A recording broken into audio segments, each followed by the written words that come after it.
The Reformed Gamers is brought to you 100% independent and ad-free thanks to our dear patrons over on patreon.com/thereformedgamers. To get yourself sweet perks such as early access to all of our episodes, special episodes of the podcast, and more, head over to patreon.com/thereformedgamers today and consider lending support to the show. Without further ado, let's hop into the show.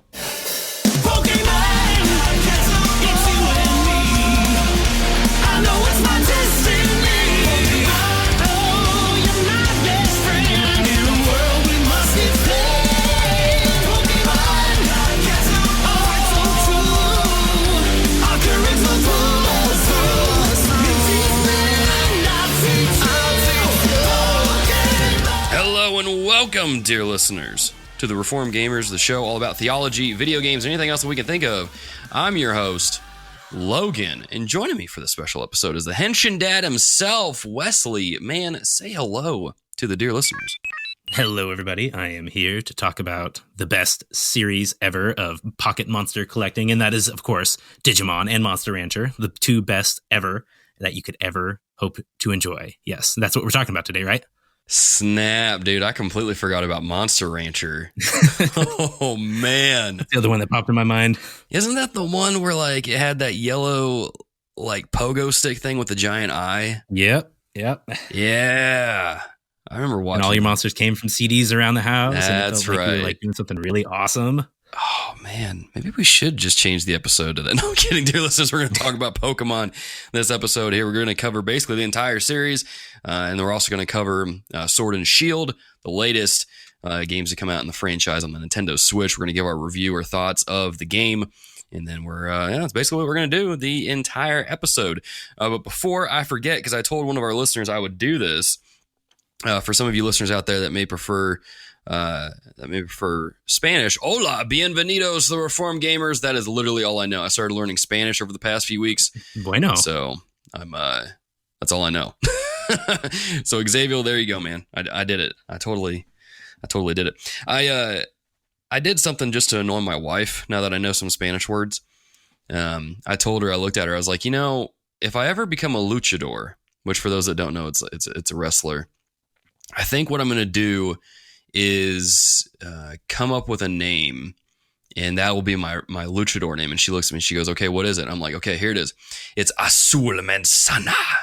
And she just looks at me and she's like, the blue apple? And I'm like, yeah, totally going to strike fear into the hearts of all my enemies. And she's like, okay, first of all, no. Second of all, you should say it like manzana azul, right? You put the adjective at the end. And I'm like, but it sounds cooler if you say azul manzana, because it's just creepy. And she's like, Logan, just stop. I'm like, fine.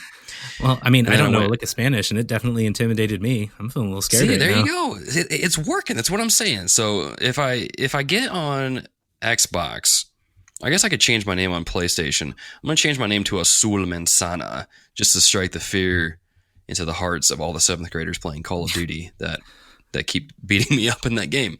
But yeah. They're going to pee their pants. They will. They're just like, oh man, that Azul Manzana, he's a scary, scary man. He's a scary apple. He's a scary apple. Oh man. I already market tested it with my students and they enjoyed it. So at least one did. The rest of them were just like, oh man, our youth pastor's learning Spanish. This is going to get annoying. But yeah. This is going to be a great 6 months. It is. It's going to be great. They're going to enjoy it. And if they don't, I at least will.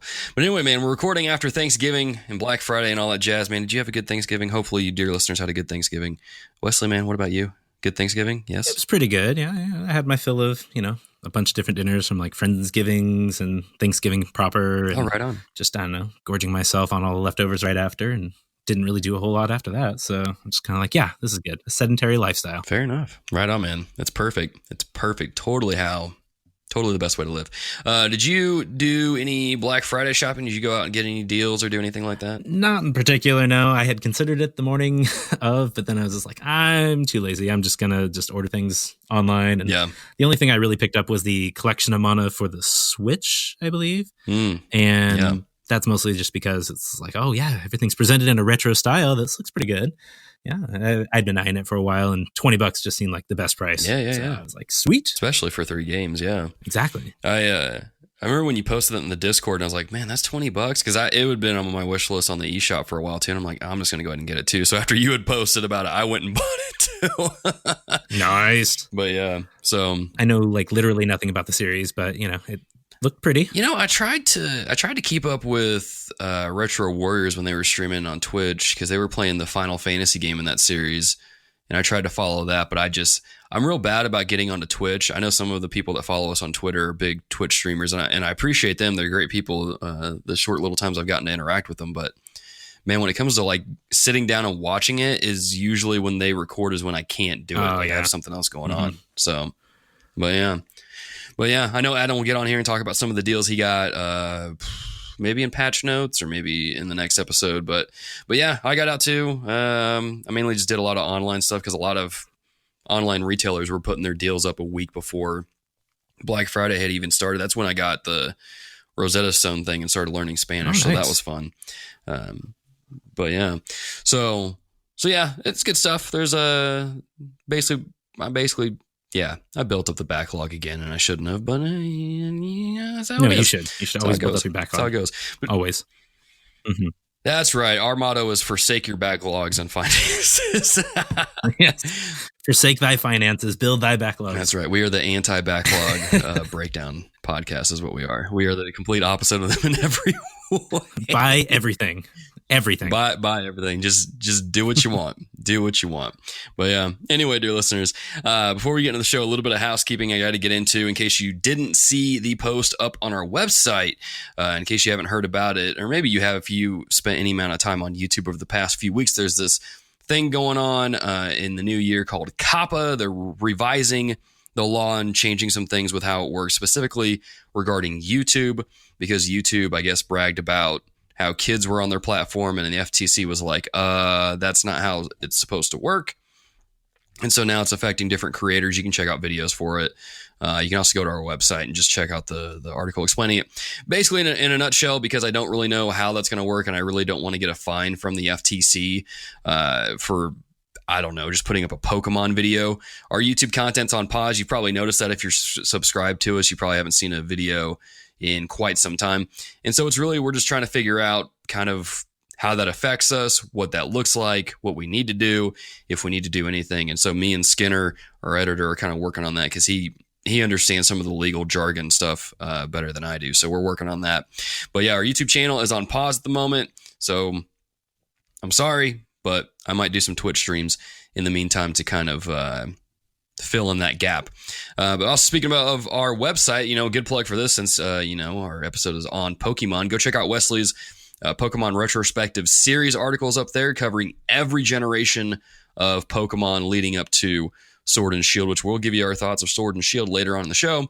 And you can also see our review of Revangelion, which is Brian Altano's reimagining of the Neon Genesis Evangelion soundtrack. If that name sounds familiar to you, Brian Altano, he works at IGN. He's been on a few shows like Nintendo Voice Chat, Up at Noon, and I think he was on the PlayStation podcast for a while. But yeah, so that's all up on our website. Another thing, join our Discord channel for some fun interactions with other listeners, some deals, and apparently just some fun finds I find on the internet, like Donald Trump poetry, for example, is a thing that exists. I was searching for books for new Christians, like resources, and that somehow came up in my search results. I don't know how. That makes perfect sense to me. Yeah, I guess people say Trump is a Christian, so I guess that kind of works with what I'm looking for. I don't know. It was weird. But yeah, so that stuff's in there. So join our Discord. Link will be in your show notes on your app. And as always, you can subscribe to us on Patreon if you want to support us financially. Pledges as low as $1 a month go a long way in helping us continue what we do here on the show. But if you can't support us financially, I get it. Especially as we get into the holidays, you got gifts you got to get for both yourself and your loved ones. If you cannot support that way, that's totally fine. We get it. But we also ask that you do leave a rating and review on your podcast app of choice, because that is how word spreads around about our show on the podcast app. So just leave a little rating. If you want to leave a review, you can do that. You can go in there and leave a review that says, really makes you feel like a gamer listening. Give it a good old IGN review on our podcast, and then that'll help us kind of go boost up a little bit in the ratings. 5 stars but only. enough of that. 5 stars only. 5 stars only. Mm-hmm. If you give me 4 stars, I don't know. I'll still be thankful for it. Just give us a rating and review. But yeah, let's get into the show. Without further ado, a little bit of what have we been playing, Wesley, man. What have you been up to, man? What have you been playing? Unfortunately, not a heck of a lot, because this is just like the super busy time of the year with all of my 13-hour days, basically doing conferences and parent-teacher conference. Yeah, that's exactly what I said. Report cards, all that fun stuff. So it's just like I am out of the house by 6:30, and I'm home eventually someday. I don't know. You just come home like most of the kids think I sleep at school anyway. You just come home at the end of the week like, here I am. Yeah, that was a fun week. But when I've had time to do gaming, I've been really working on a Pokemon Sword, obviously, in preparation for this podcast. And I kind of blasted through it faster than I thought I would. And I'll save my thoughts for, later on in the show. But it's definitely interesting. It's something. It's a Pokemon game. And yeah, we'll talk about that later. The other thing I've been trying. It's a great way to describe it. Yeah, it's a great way to describe it. It is definitely a Pokemon game. But on to other news. I've been trying for the past couple weeks to really get back into Persona 5, as well as the Persona 5 dancing game on the Vita. Yes, which is definitely awesome. I beat the dancing game in Japanese a year or two back and got the platinum for it. And I was like, I don't know what I'm doing, but hey, dancing, that's pretty universal language. But I hadn't actually played Persona 5 at that point. I'd only gotten 20 minutes into it. And I'm like, well, I should probably actually get into that and see what's going on with that whole franchise these days. And, I'm picking a great time because, the re-release version's coming out in a couple months and I'm playing the original version now. So, that's awesome. Perfect timing. I was going back and forth. What? I said perfect timing, man. Yeah, exactly. So I'm like, yeah, it's probably going to be the better version, but I'd already paid for this, so I might as well get into it. And I'm about 3 hours in right now, and everything's still on a really specific track. So it's just I don't really get to choose what I'm doing in the days yet, but it's definitely interesting. And the whole Phantom Thief aesthetic is just wonderful, beautiful. Oh, the soundtrack just gets me. Oh man, it's I'm feeling the exact same feelings as when I was playing Persona 4 Golden on the Vita, and that's a good thing. Good thing for me. And, but unfortunately, it's a little bit more violent than Persona 4 was. So playing it around when everyone's awake is not preferable. Yeah, it's definitely darker. I noticed it kind of started dipping into more of Persona 3 area of the themes and stuff like that. Yeah, and then when he pulls the mask off and there's this big gush of blood, I'm just like, yeah, I think my 3-year-old son would have too much fun with that. Honestly, I'll probably get in trouble if I show him that. So yeah, just trying to keep things light around him with just a bunch of Mario Kart and all that fun stuff that he seems to like. And then finally, the last game that I beat, it was a couple weeks back at this point, but I'm very proud to announce that I finally beat Dragon Quest XI, the Switch version specifically. Nice. And I'm just oh my gosh. And I'm almost instantly ready to go back into the PS4 version, to be perfectly honest, because I hadn't beaten that one yet. But really, I cannot get enough of this franchise, basically. And this game in particular is just so perfect in every way, in my opinion. It's got so many great quality of life improvements for JRPGs. And while something like Octopath Traveler also had something similar and even had a similar 2D art style if you switched it to the 2D mode. I don't know. Something about Octopath just keeps me away from it. And I don't know, but Dragon Quest XI is just where everything is for me right now. So right on, man. Maybe I'll get that platinum eventually if I have 300 hours to spare. I was about to ask, how many hours did you put into it on the Switch? For the Switch version, I think I actually, because I was playing in 2D mode, which moves a lot faster anyway, and all the battles are really sped up, I think it only took me 26 hours total. I think I got it down to that. Yeah, about that time. And I'm about 30 hours into the PS4 version. And I think I have about a good 10 to 15 hours left in that. But because it's in 3D and everything, it moves a lot slower. Wow. Man, that's crazy how big of a difference that makes. And that's not even really doing any side quests. That's just me busting through the story. So you could spend so many hours exploring everything. But because I was going to say, I gotta get this done. Yeah, because I think it was Alex in our Discord was saying he put close to 100 hours into the game, and then when you come out with 20, I'm like, wait a minute. What? Well, that is another thing too, actually. Like there's an entire like third part to the game. There's like a very distinct like Act 1, Act 2, and Act 3. And the end of Act 2 basically is what rolls the credits. Okay. So I'm just like, at this point, like you've accomplished your big goal. You know, I'll be spoiler free, obviously, but you've accomplished your big goal. But the third act of the game is actually where like the meat of most of the game is. So I'm going to be going into that eventually once I don't feel so burnt out on like playing it in 2D. But it's like another 30 to 40 hours easily, and it's some of the most beautiful storytelling that you'll ever get, honestly, from a video game. That's what I've heard from a lot of people. I can't remember who it was. There's a couple people on Twitter, because I put this out today, because I finished Code Vein, which I'll talk about here in a second. Like what game I should play next, and there's a couple people saying Dragon Quest. You were one of them, and then I can't remember who. It might have been Adam. Was the other, not Adam, but like Adam, the other Adam. Mm-hmm. This is anyway. That was telling me about it, and like that's one thing I've heard about this game is that the storytelling in it is some of the best out there. And so, gosh, but also hearing just the big chunk of that other chapter sounds really exciting to me, even though it's taking me forever to beat games these days.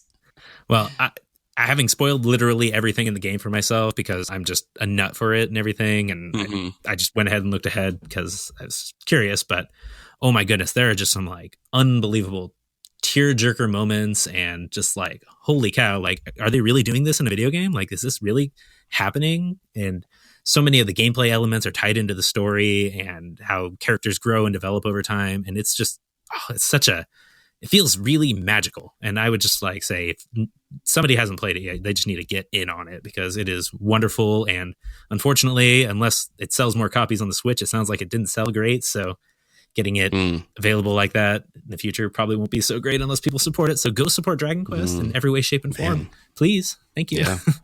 Yeah. Pretty cool games. I remember after you had written the primer thing for the first 3 games that came out on the Switch, I bought like all 3 because I was going to play through them. And so I definitely did my part. But dear listeners, did you do your part? You know, go do that. Go do it. Mainly just kind of being selfish. I just want more Dragon Quest games on there. That first game, as old as it is, it left a pretty good impression on me. I'm like, this is pretty cool. Like I like it, even though it's old, it's retro. There's some things that are definitely outdated. It's still fun. It's still playable. Really obtuse story wise, honestly. Oh sure, yeah, but it's very confusing. But man, just skip over 2 though. Go straight to 3. 3 is way better. Yep. I'm still gonna play 2 though. I gotta see why I need to skip it. Oh gosh, it's kind of the same reason when people told me to skip Final Fantasy VIII, and I played it anyway and wound up really liking it. So I'm hoping that's the same thing that happens here. But from everything I've read, did you ever play Final Fantasy 2? Did I play Final Fantasy 2? The real Final Fantasy 2, not 4, but 2. No, I didn't. Okay, do you know anything about Final Fantasy 2? No. Okay, well, never mind then. My comparison won't work. But in my mind, it feels like very much those are very similar entries. And Final Fantasy 2 is one of those polarizing ones that people are like, don't really like that one. So awesome. Dragon Quest 2 is pretty much exactly the same. Awesome. That gets me even more excited, I guess. I don't know. That's not the right word.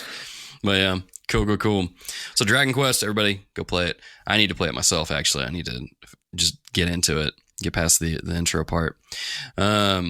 Cool. So as far as what I've been playing, I'm going to talk about Code Vein again. This was a game that I wanted to get the Platinum Trophy for it. I'm pretty sure I said that in the last episode. And now I've reached a point where after beating the game 3 times, I've decided I'm not going to get the Platinum Trophy for it. And there's 2 reasons why. One of them is because one of the trophies is I hate online trophies, period. But I hate them when they require you to grind and basically add in another probably 10 to 12 hours of gameplay to your clock. And that's what one of those trophies is. And I don't want to do that because it's boring as all get out. Boring. And then one of the other trophies. So I got all 3 endings, right? There was a bad ending, a neutral ending, and the true ending, which is what I got last night. And I realized after the credits had rolled, it only gave me the trophy for getting the good ending, but it didn't give me the trophy for getting all endings. And so I was confused. I was like, well, I had the trophies for the other endings. Why am I not getting the one that says I viewed all of them? Because they're all right there. I looked it up online, and apparently there's another ending that is the true ending, but it doesn't have one line of dialogue in it, and that counts as another ending. What? And so you have to get that, and then you have to get the ending that I got with the one line of dialogue added, and then it pops that trophy. And so I'm like, so you mean to tell me that you guys didn't structure the game, you didn't structure the trophy to pop in a way that if someone gets the extra line of dialogue, it doesn't just count as both endings because they are both endings? And I'm like, so that sounds horrible. So I was like, I have to play it's really bad. Man. It's really bad. So basically, if I want that trophy, I have to play through the game a fourth time. And that's when I was like, I'm done. I'm done. Between that really bad online trophy and now this, I'm done. I still love Code Vein. It's a great game. It's probably my biggest surprise of 2019, especially and I do recommend it, especially if you are interested in the Soulsborne genre, but you've been intimidated by the difficulty of it. It's a great game to get into because you can toggle the difficulty basically by bringing an AI companion with you. I still think it's a great game. I just think the way that they handle their trophies, at least those two in particular, is really bad. Really, really bad. And the rest of the trophy list is actually pretty decent. So I'm shocked that these last two trophies are just set up so poorly. But so that's Code Vein. Now, what is that available for like the Switch at all, or is it just PS4? No, it's just PS4, Xbox One, and PC. So okay, but I'm curious. I'm very curious, but I would definitely not want to go for that. That sounds like basically just as bad as the Reset trophy from Persona 4 Golden. That just sounds awful. You know, to be honest, I think I would rather go for that trophy again than to go for those other ones, which is saying something. Yeah, exactly. But yeah, no, but I mean, you never know. Some like Panic Button might come out and port it over to the Switch and get it running perfectly. I don't know. But yeah, it's a cool game. I really enjoyed it. Really, really enjoyed it. When the DLC comes out, I'll buy the season pass and play it again. But I really enjoyed it. I mean, I put 67 hours into the game, so I really, really enjoyed it. But yeah, so that's Code Vein. I also finished Pokemon Shield, which, you know, with Wesley, we'll get to that when we get to it. I agree that it is a Pokemon game. It is definitely that. Very much so. We'll get to that later. I've also been playing Luigi's Mansion 3 more, and I'm going to be honest, I'm not really digging it quite what I thought I would be. Yeah, it's mainly because of the controls. When you're using the vacuum thing and you're moving the right stick to aim, it's really wonky. Like it feels really just weird, I guess. And so I'm constantly getting turned around and getting frustrated because I'm not aiming where I want to. And then there's some parts where like it gets like I found myself getting stumped a lot from floors like 7 and up. And so I'm like, I don't enjoy playing a game when I keep getting stumped frequently as much as I am in this game. And maybe I'm just stupid and I'm not observant. I don't know. But I don't know. I don't really know if I'm going to finish it. I'm going to put it shelved on my GG app for now. And I might return to it later and find that I'm really enjoying it. For right now, it's just frustrating me more than anything else. So I'm going to put it on the back burner, come back to it later and see how I feel then. But yeah. It's kind of where I'm at. I've seen people online though that follow us on Twitter and they're really digging it. They're like playing it with their kids. So I mean, don't let me stop you from playing it, dear listeners. If you want to check it out, go for it. But I just getting frustrated with the controls and getting stumped a lot. So I don't know. I'm hoping I come back to it later and really enjoy it because I loved the first game on the GameCube. Like it was one of my favorite games on that console. But we'll see. Did you ever play the one on the 3DS? No, I didn't. I meant to pick it up when I had a 3DS. Well, several times I had a 3DS, and I never got around to it. So kind of bummed that I missed out on that. Because that one I felt was really fun, honestly. That one, but it was very difficult. Yeah, that's what I heard. I heard that one was really good, but oh well, that's what it is. But yeah, and then as far as my retro corner goes, I did put about 2 to 3 hours into Chrono Trigger on the Super Nintendo, and holy cow, yes, dude, yes. This is the way I should have been playing it all this time. Like it's better than playing it on my phone. It's better than playing it on the Vita because the Vita version is awful. Poop. That's what it is. It is garbage. I would say I'm going to say it's unplayable on the Vita pretty much. The way that it loads, the way that it runs, it's bad. But yeah, I am enjoying it. It is a blast. I have played through this section multiple times now. But I'm just enjoying it, man. Playing it on my computer because I bought the cartridge and then backed it up to my computer and connected it to my TV. So playing that with my wireless 8-bit Do controller in my recliner, I'm just like, dude, this is what I'm talking about right here. This is the perfect way to play this game. So I'm enjoying it. I'm loving it. I need to put more time into it, but I keep getting distracted by some of these newer games. But I'm hoping to kind of finish that this winter. I hope that and Dragon Quest will be my JRPGs that I finish over the winter break, but we'll see. The nice thing about Chrono Trigger, though, is that it's really not that long of a game. Honestly, you're looking at like maybe 20-ish hours. Really? Max. Like, it's really not that bad, unless you want to go for like all the 13 different endings. But I don't think you're going to want to do that. No, ain't nobody got time for that. But it's nice and compact and very nice in that regard. That's awesome. That might be what I focus on next. Then I don't know. I need to check the poll results because I polled some of our dear listeners to see what game I should play next. I don't know. We'll see. But yeah, it's awesome. Enjoying it. Loving it. Good stuff. Now let's get on to what have we been reading, man. What you been reading? Anything good? Anything bad? Anything, I don't know, in between? Due to finishing the Institutes of the Christian Religion back at the end of October and all this crazy stuff happened at school, I'm just like, no, I'm not reading anything heavy right now. I'm just going straight fluffy, light drivel, basically, is all I'm doing these days. But one book in particular, though, I'm reading to my classroom is The Christmas Carol by Charles Dickens. And oh, yeah. Man, that book gets better every single time I read it. I always see something different in it, and I can't help but like hear it in the voice of the Muppet Christmas carols. So everything is just like, here's Kermit, here's Michael Caine as Scrooge, and it's a wonderful experience. Have you ever seen Muppet Christmas Carol? Oh yeah, like a long time ago. I can't remember much of it now, but yeah. Oh, it's probably the best version of the Christmas Carol, honestly, in my opinion. And it's on, Disney Plus right now, so I'd recommend that for everyone. An early recommendation: read or watch that movie this Christmas season. Right on. And that's pretty much it. Just reading that out loud to my class, and they love hearing all the different terrible accents that I try to employ, and it's just fun like that. And a lot of books that I'm reading for the new undertaking I'm doing at my school with the Gifted and Talented program, if anyone knows anything about that. And there's a lot of heavy stuff that you got to learn about with that sort of thing, and it's great. Honestly, it's one of my fields of expertise, I hope, because right on. I don't know, I just love working with those students, honestly. That's awesome, dude. That's awesome. They need someone like you. So that's good that you're pumped up, you're hyped up to get in there and start working. That's cool. Mm-hmm. That's cool.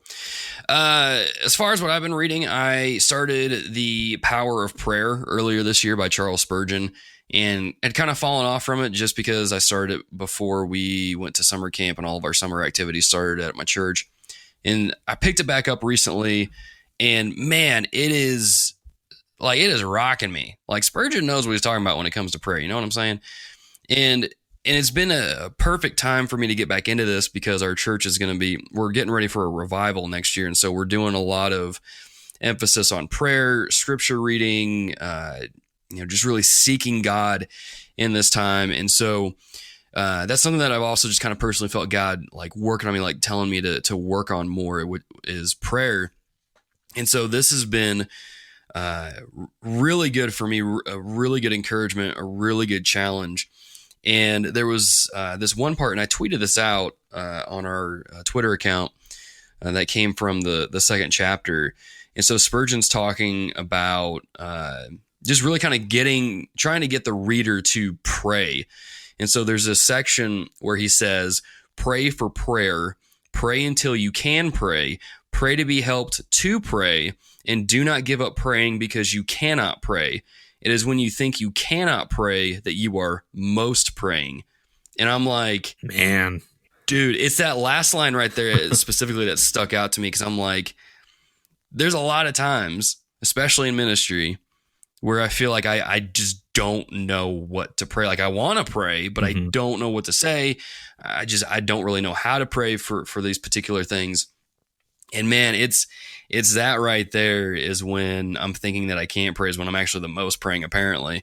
But man, it's been real good. It's been a real good push for me to pray more and to get into it and to really lean heavily on God in a lot of different situations, which is good because that helps out with things like anxiety and my bouts of depression. So that's been good to just have that kind of encouragement, especially knowing that Spurgeon dealt with things like depression himself. just hearing him say this and knowing where he's coming from, I'm like, dude, okay, I can do this. I can do this. So that's been good. I love that quote so much. He's just a master of words, honestly. He's just, it really is, you know, and it's just such a cool idea to think about. Pray until you can pray. So like, imagine you're sitting there struggling with praying, but you're praying to God to help you with prayer. And so you're struggling with it. You're fumbling through it. You're wrestling with it until it finally just clicks, mm-hmm. right? You know, and you're praying to be helped to pray, and then do not give up praying because you cannot pray. It's that whole quote right there is a gold mine. And I've literally been thinking about it for the last week and a half mm-hmm. since I've read it. And man, it's good stuff. So dear listeners, hopefully that's an encouragement for you in regards to prayer. Like, don't stop believing. Hold on to that feeling. I can't say anymore because I don't want to get a copyright or whatever. Mm-hmm. But yeah. Good stuff. I feel like I had to end the episode there, but we got to talk about Pokemon. Before we get into Pokemon, though, just a quick reminder, dear listeners, again, if you like what we do here on the show, go leave a rating and review of our show on iTunes or whatever podcast app that you're using. Just leave a rating, leave a review, do all that kind of fun stuff. But let's get into the topic of the show, man. It's time to get into Digimon. Let's talk about the digital monsters that took over the internet. No, I'm kidding. I'm talking about Pokemon. Mm-hmm. Oh man, I love this joke. Good stuff. But yeah, we're gonna be talking about Pokemon. And here's the thing, Pokemon. I didn't really I always kind of knew this, but I didn't really realize it until you had started writing your retrospective articles for the website. Which, again, dear listeners, you can go check that out. thereformedgamers.com. They're all up there. I didn't really realize how big Pokemon was until I had read those articles and I started doing some research online. I'm like, man, Pokemon's huge. Yes. Like, it is massive. It's like, I mean, I don't want to get too crazy on here, but I feel like it's bigger than like Avengers. It's bigger than, like, I feel like it's up there with like Star Wars, Mickey Mouse, all that stuff. And so it's massive. And I think it's time we do an episode on it, man. So let's do this because Pokemon has spanned multiple generations. There's a ton of Pokemon out there. It's been on a handful of different consoles, both portable or primarily portable, but there's also been some console specific ones. Let's just start with, where did we get our start with Pokemon? Where did you start off? I know you wrote it for the website, but there's probably some folks who didn't get to read those articles. And so, man, where did you start with Pokemon? Well, I am quite happy that I was there pretty much on the ground floor, honestly. I was traveling to, I misremember this all the time. I don't remember, but we were traveling to California from Idaho one summer, and we were visiting my uncle on our way to Disneyland and everything, and Magic Mountain. And my cousins just had this one copy of like Pokemon Blue and Pokemon Red that they were playing this entire time. And I'm like, what in the world is this? I had not seen a single thing about the franchise before then, like that I can recall whatsoever. Like, nothing looked familiar to me. I had been, a pretty big gamer at that point, regardless. And I really enjoyed, like, Nintendo, Super Nintendo, all that. But just seeing this game play out in front of me as they're showing it to me, I'm just like mesmerized instantly. Like, I'd never played an RPG before other than a little bit of Super Mario RPG with my brothers, and just seeing how this whole thing works out, I was like, whoa, this is really awesome. So I went ahead and borrowed their copy like that entire week that we were there. Kept having to restart it because I couldn't save his file or I would get, beat up or something. Yeah. Playing that. And then my brother was able to barter with my cousins to get their copy of Pokemon Red to take home. And I was just over the moon just being able to have this like at our disposal at home. And I remember doing the same thing, like restarting the game over and over again, leaving it running while I played it on my Super Nintendo with the Super Game Boy attachment. And it was just, it was an instant love affair basically. And I was only like, 9 years old or so. Right on, man. It was wonderful. Yeah. How about you? That's about when I started playing, because I got in with Pokemon Red and Blue. When I had gotten my Game Boy, I had heard, because I had gotten my Game Boy. I was a big Nintendo fanboy growing up. I loved Nintendo, and so I had the Nintendo Power magazine. And as I was reading through it, I saw Pokemon getting advertised in there and being talked about. I'm like, this sounds awesome. Like, they look awesome. This turtle thing with the turrets coming out of his shell, I want that. That's cool looking. And so I remember asking my parents, hey, I want this Pokemon game. And I think my parents were confused when they went to go buy it because they saw Pokemon Red and Blue. And so they thought that they were like one was the beginning and the next one was like a sequel or something. So they wound up buying both. And so nice. So I remember Christmas coming around and I opened Blue up and I'm like, oh yeah, Pokemon. And then I opened up Red and I'm like, I got both Pokemon again. I'm like freaking out. And like I remember that night I put in Red and started playing it, got my starter. I was like, okay, cool. I need to go play Blue now. And so then I put Blue in and played it for 5 minutes and got Squirtle. And then I was like, I don't know which one to play. So, but I wound up sticking with Blue because I loved Blastoise on the cover so much. That is so awesome. Though. And getting both versions. Yeah, it was a good surprise, good fun surprise for me. But man, I remember just playing that like crazy for the next several weeks, man. And I was just, I was captured, I was captured up in the Pokemon stuff. And just, man, it was so cool. And this was really, I don't know if people consider Pokemon a JRPG at all, but to me, it was the first kind of game that I had played in that specific kind of style. Mm-hmm. And I loved it. I was like, I love having these different characters in my party, quote unquote. Raising their stats, leveling them up, seeing them evolve to different characters. And I was just like, this is rad. Like I hadn't played anything like this before at the time. The only thing I had played was really Mario. What else did I have? Sonic. I had Comic Zone and, just that stuff. But like, oh gosh, I didn't have anything quite like this that I had played. And I loved it, man. It blew me. It blew me away. And so I would annoy my parents every time I caught a cool looking Pokemon like Scyther or something. I was like, Mom, look at this Pokemon. And she's like, yeah, that's cool. I'm like, yeah, look, it's got like knives on its elbows. And she's like, Logan, go away. Oh shoot, what did we buy her, son? Yeah, they often would regret buying me video games. Yeah. Now, did they ever succumb to the controversy? What's that? The whole like satanic panic sort of thing where they thought Pokemon was evil. Yeah. No, they always thought that was kind of stupid. Mm-hmm. Like they never really saw it. They're like, how is this evil? Like he's just going around collecting monsters. It's and I think they kind of knew what the creator was talking about or was trying to do with the game because he's just like collecting bugs and none of that stuff is real. It's not like things are going to come out of the Game Boy screen and attack him or anything. Like, no, that's dumb. Mm-hmm. And even my grandparents who were pretty serious, they're still pretty serious about their faith in Christianity, but they're kind of the more conservative, like super conservative side of things.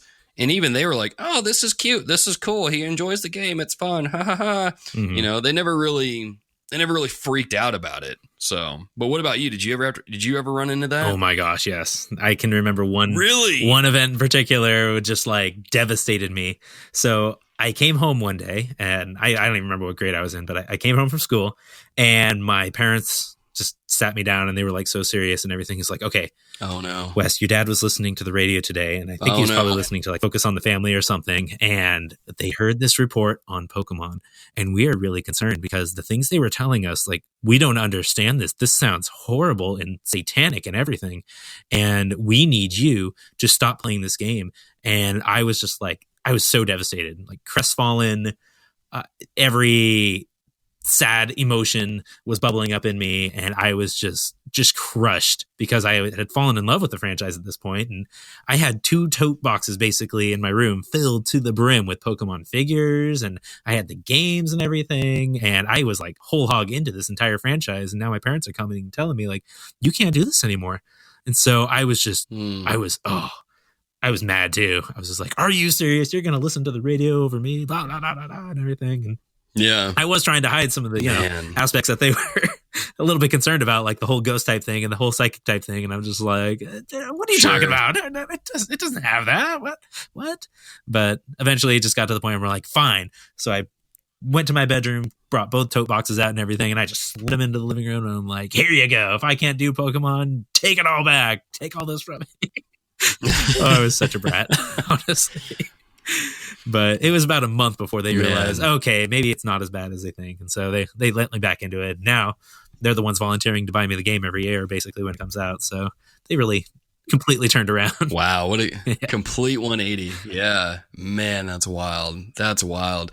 Dear listeners, if you have any stories like that, man, let us know on our social media outlets. But yeah, no, I remember when that came out, and yeah, I distinctly remember my mom being like, "That's stupid," and it was kind of scoffing at it. So they didn't really have a problem with it, and they were fine with it. That was kind of the cool thing that I appreciate about my parents is like they would handle that kind of stuff differently than most parents would, because most parents would kind of like freak out or panic or something like that. But my parents would be like, "Well, okay, well, what are you doing in the game? Like, what is actually going on in the game?" They would have conversations with it. They would approach it that way, and so it was kind of a more level-headed approach. And so I just really appreciated that. And they're like, "Well, it doesn't sound like anything's bad going on. So no, you enjoy the game, have fun, But if you see something that's weird, you come talk to us." And so I'm like, "Yeah, cool. I got another Pokemon. Check it out." I'm like, "Okay, don't just stop. go away." That's great. But man, there's been a lot of Pokemon games. Like there's an insane amount of Pokemon games. I don't have the number here in our notes, but there's a lot, and there's a lot of different generations as well. But man, so let's go this route. We started at the ground level pretty much, but have we? I mean, I've played just about every mainline game in the series I can think of. The only one I haven't really played was probably the black and white games. I don't know which generation that is, but those are the ones I missed. Mm-hmm. Now, what about you? Have you played through all the mainline games? Kind of what has been your experience with that? Oh man. Yes, I have. Basically, I haven't played Crystal basically yet all the way through, but pretty much at this point, not only have I played every single mainline entry, both versions of them if possible, but in multiple different languages at this point. So it's safe to say that I know a little bit about some of these games, honestly, but yeah, Japanese, Korean. I even played this really, really bad English language version from Asia, which was just the most hilarious thing in the world. And that was awesome. That was an awesome, really weird experience. I bet. So wait, like, was it like fan like how was that? So like, how was it translated then? I really don't know. It almost just felt like a completely literal like machine translation. It was Pokemon Green, and there was this weird like I want to say it's either like a Taiwanese translation or just something straight from China that was just like basically Hong Kong type subtitles on various like anime type releases, if you're familiar with those. So it's like absurdly literal. It makes absolutely zero sense, honestly, and it's like the most Englishy type thing as you can expect, if I can use that term. But awesome. It was wonderful. Awesome. Like, because it was basically Pokemon Red and Blue, but it was the green version, and everything looked slightly off because they use a completely different like sprite setup and everything for all the different Pokemon. So there are designs that are just like totally trashed after that never made it past those games, but it was something, let me tell you. And then I imported a whole bunch of different games. I would say that Pokemon is actually the reason why I import so many different video games even today, because I started doing that as soon as I could, get on the internet basically. And I got my Japanese copy of Diamond, and that's how I got to experience it before like the rest of the English speaking world. And I put probably 70 hours just playing it in Japanese and not really having a clue what was going on, but I was like, "Oh, this looks really fun," and it's enjoyable. So man, that's how I've experienced the franchise in multiple languages. That's wild. But that's kind of the cool thing about the series, right? Is that it's able to transcend those kinds of barriers in its gameplay, and it's simple enough to get into it and play it, even if you might not be able to read exactly what's going on. But so with all of that, then which generation was your favorite out of all the different generations? I know that's hard to pick probably, but if you could pick just one generation that stood out to you as your absolute favorite, which one do you think it'd be? This is really the most impossible question you could possibly ask me. Thank you very much, because my immediate response before playing these new games would be Generation 2 with Gold, Silver, and Crystal, because they just took everything that made Red, Blue, and Yellow so great, and it just felt like a complete like upgrade to the entire thing. Not only did you have this entire region of Johto with this 100 brand new creatures that you could capture, but also some of the old ones as well. And then when you finish the game, spoilers, you could actually go back to the original region and battle all of the same gym leaders that you knew from the first game. But in a different kind of way, because it was really like a continuation of the story that happened. And then by the end of the game, you're fighting your character from Pokemon Red and Blue and Yellow at the top of Mount Silver, I believe is what it was called, or whatever. Yeah. And you're seeing yourself from that game with a team that you probably would have had if you played Pokemon Yellow. And if you're familiar with the anime at all there, it's just like there's this whole new element to it. But it's a really hard choice now that I've played Pokemon Sword and Shield, because so much of what these new games did for me was giving me like a lot of nostalgia for Generation 5, if that makes any sense. And that would be Black and White and Black 2 and White 2. Okay. And because those games were very similarly like direct continuations of the story in the first games, Black and White, I don't know. There's just something about that kind of continuity that gets to me, if you know what I mean. Yeah. Just that kind of cohesiveness to it all. Mm-hmm. Yeah. Being able to... Like they're actually connected in some way, shape, or form. And right. That's, I don't know, continuity is just really big for me. Yeah. Right on. I would say that for me, it would be Generation 2. Like, listening to you describe the opening back up of the first region, fighting the bosses, and then fighting yourself from the game again, it just brought back so many awesome memories that I had, because I remember playing it. And again, when I got these games, it was another situation where my parents I think they thought like one game was like one part and the next one was the sequel. So I won it with both gold and silver. And so I was playing through those. And man, my parents really didn't really read the boxes, I guess, when they were buying the games. Sorry, random thought. But I remember playing that, and like I remember it opening up to the first region, and I sat there and set my Game Boy down, and like my mind was it was gone. Yeah. I was like, that is like there. I'm like, so the game's not over. Like I've already put like 30 hours into it. The game's not over, and there's like even more to do. And then that reveal when you fight yourself, I'm like, this is the greatest video game I have ever played in my short little life. And so it just, man, there's so much hype. And like some of my favorite Pokemon are from that generation too, like Totodile and his whole evolution, Chikorita, Typhlosion. Man, who else was in there? I mean, Ho-Oh and Lugia are my favorite legendaries. Probably more so Ho-Oh than anybody else. It's like a giant flipping fire turkey is what he is. But like, it's just... And then the best Pokemon, Mareep. Mareep. Is that the electric sheep? Yes, the original electric sheep. Yeah. Gosh, dude, just so many good stinking Pokemon were in that generation, man. It just... Oh, dude. Man. This retro thing I have has an adapter for Game Boy games. I'm gonna track down a copy of Gold and pick it back up and play it. Oh my gosh! But it like, I don't know. Maybe this is just mostly nostalgia, but like for that time, like you didn't really see that. Like when the game ends, it ends. It's like you're done, and that was it. That was your experience. But this one, it opened it up to like a whole other journey, and then you have that reveal of like, it's kind of like what you were saying about the whole like continuity thing, is that it connected back to those first two games in such a unique way that I don't think anybody really saw coming, and I think it was pretty groundbreaking for the time, that it's like, this is so cool. Like, this is exactly what a sequel to a game should be. And so, man, that's I'd say that one's my favorite. I was thinking maybe Ruby and Sapphire would be, because I remember putting a lot of time into that, despite how much water was in there, but I really enjoyed those games. But I think it would have to be Gold and Silver, because it just, oh man, such a good game. And one point in particular that I'd go back with that one is that sticks out to me just as much as the, reveal of your, former character at the top of the mountain, but also going to Cinnabar Island and finding out that because it was a volcanic island, it got completely wiped out, and either like everyone died or something, or something happened to destroy the entire town. And who do you find there? But you find your rival from the first game, Gary Oak himself. That's right. Or whatever you ended up naming him.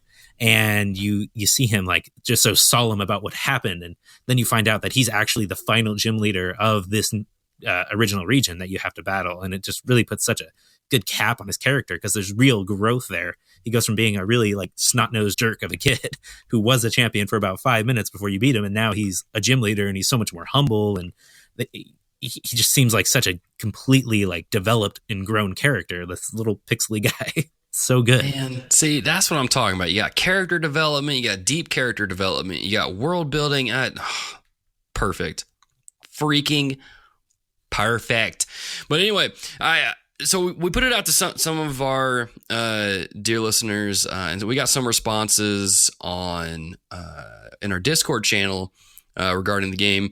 It's CJ Felty. He says, personally for him, Pokemon has always been about simple peace. Since being a Christian, I'd say shalom. A picture of what our world was meant to be before sin. Cooperation of everything in the world with some fun competition thrown in. Mm-hmm. When my world was a mess growing up, classic teen insecurities, Pokemon always presented a simpler world. My favorite is and always will be my first, Pokemon Sapphire. Respect, man. That was a good one too. So many conversations with close friends about completing the Pokedex and assembling the best casual team. Alex Castellanos writes in and says, while I understand that there are more mature games, more enhanced games, more cutting-edge games that have appeared since Pokemon first emerged, no game franchise has captured my imagination and has kept me entertained more than the Pokemon franchise. From watching the TV show to playing the games, Pokemon has been a consistent source of fun and whimsy in my life for about 21 years now. There may never be another entertainment franchise that can truly capture this in my lifetime. Good stuff. Dear listeners, you let us know what your interactions with this series has been on our social media platforms, whether it's Twitter, Facebook, wherever. You let us know what your experience has been with this series. But man, that's the thing. And I love that Alex brought this up, is that there's a lot of different things to Pokemon. It's not just video games. There's been cartoons, there's been movies, there's been books, there have been licensed merchandise, there's been shoot off game, like spin off games. There's been like so many other things that Pokemon's massive.